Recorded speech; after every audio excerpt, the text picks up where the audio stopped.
Assalamualaikum warahmatullahi wabarakatuh. Halo, apa kabar semuanya? Kembali lagi dengan saya, Tasya Amanda, dari PGMI semester 6 Stay Alpala Banjarbaru. Baik, pada video kali ini kita akan belajar tentang zakat fitrah. Apa aja sih yang akan kita bahas pada pembahasan hari ini? Yuk kita lihat slide selanjutnya. Baik, pokok bahasan yang akan kita bahas hari ini yaitu ada dua. Ada pengertian zakat fitrah dan ketentuan zakat fitrah. Baik, kita masuki kepada pengertian zakat fitrah.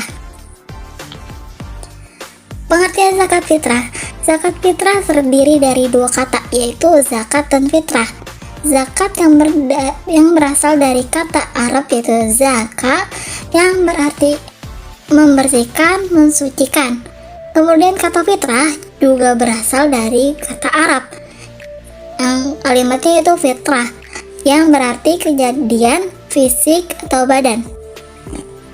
Jadi zakat fitrah secara bahasa mempunyai arti yaitu membersihkan fitrah atau fisik atau badan.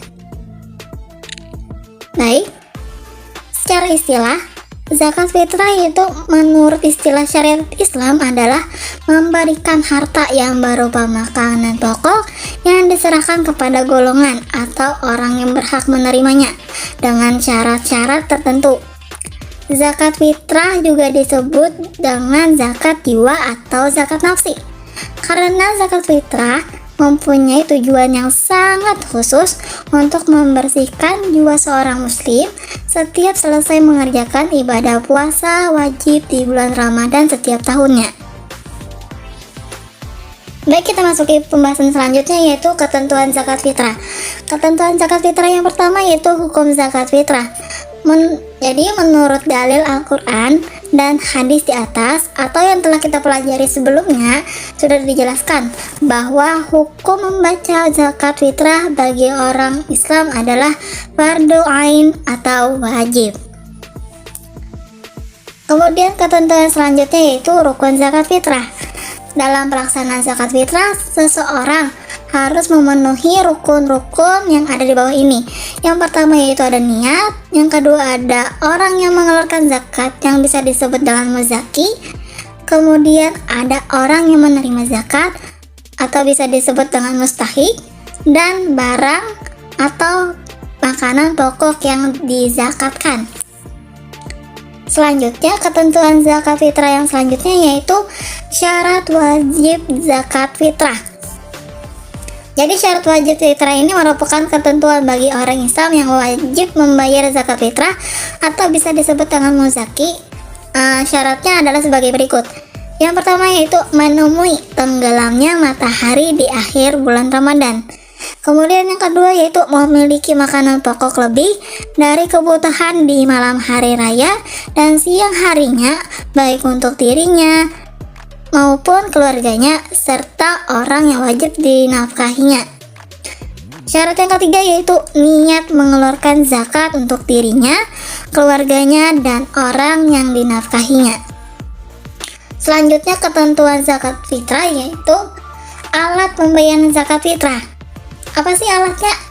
Alatnya yaitu bisa gandum atau kurma atau makanan pokok lainnya pada suatu daerah seperti beras di Indonesia pada umumnya atau sagu di Papua dan lain-lain.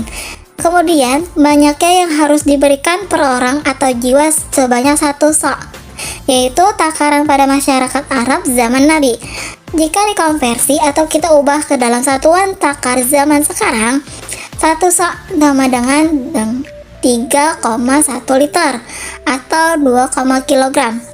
Untuk kehati-hatian, para ulama sering menyarankan untuk membayar zakat setahun sekali itu sebesar 2,8 sampai dengan 3 kilogram.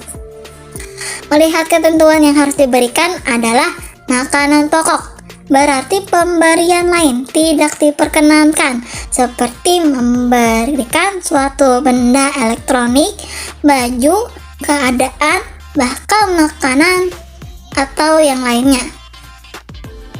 Ketentuan zakat fitrah selanjutnya yaitu waktu pembayaran zakat fitrah. Jadi waktu pembayaran zakat fitrah ini cukup panjang, bisa dimulai dari awal Ramadan hingga takbiratul ihram imam pada pelaksanaan sholat Idul Fitri. Artinya, seseorang boleh membayarkannya kapan saja dalam batas ketentuan waktu itu. Selanjutnya yaitu adapun waktu membayar zakat fitrah adalah sebagai berikut. Yang pertama yaitu waktu wajib adalah sejak terbenamnya matahari pada akhir bulan Ramadan sampai menjelang sholat Idul Fitri. Kemudian waktu haram adalah membayar zakat fitrah setelah terbenamnya matahari pada hari raya Idul Fitri. Jadi waktu haram ini kita menyerahkan zakat fitrah kita ini setelah orang selesai sholat, bahkan sampai sore setelah hari raya Idul Fitri. Kemudian waktu afdol atau waktu sunnah adalah sesudah sholat subuh tanggal 1 Syawal sebelum sholat Idul Fitri. Kemudian waktu mubah atau boleh adalah sejak tanggal 1 Ramadan sampai dengan akhir bulan Ramadan. Dan waktu makruh adalah sesudah sholat Idul Fitri sebelum terbenamnya matahari pada tanggal 1 Syawal. Untuk keamanan, lebih baik dilaksanakan sebelum sholat Idul Fitri.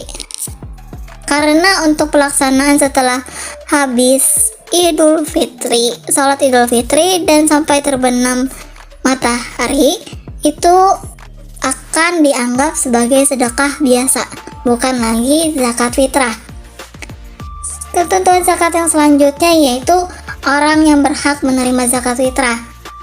Yang pertama ada fakir miskin, yang kedua ada orang miskin, yang ketiga amil, keempat ada orang riqab, yang kelima ada mu'allaf, yang keenam ada gharib, yang ketujuh ada fisabilillah, yang kedelapan ada ibnu sabil. Dan ketentuan zakat fitrah yang terakhir yaitu orang yang tidak berhak menerima zakat fitrah, yaitu ada orang kaya, hamba sahaya karena masih tanggungan pemilik hamba sahaya atau budak. Kemudian keturunan Rasulullah SAW. Kemudian orang yang tidak beragama Islam atau non-Muslim. Selanjutnya orang yang tercukupi nafkahnya oleh orang yang menanggungnya, dan orang yang dinafkahinya, dan orang yang fisiknya kuat dan berpenghasilan cukup. Baik, sekian dulu pembahasan tentang zakat fitrah kita pada hari ini. Hari ini kita ada membahas dua pembahasan,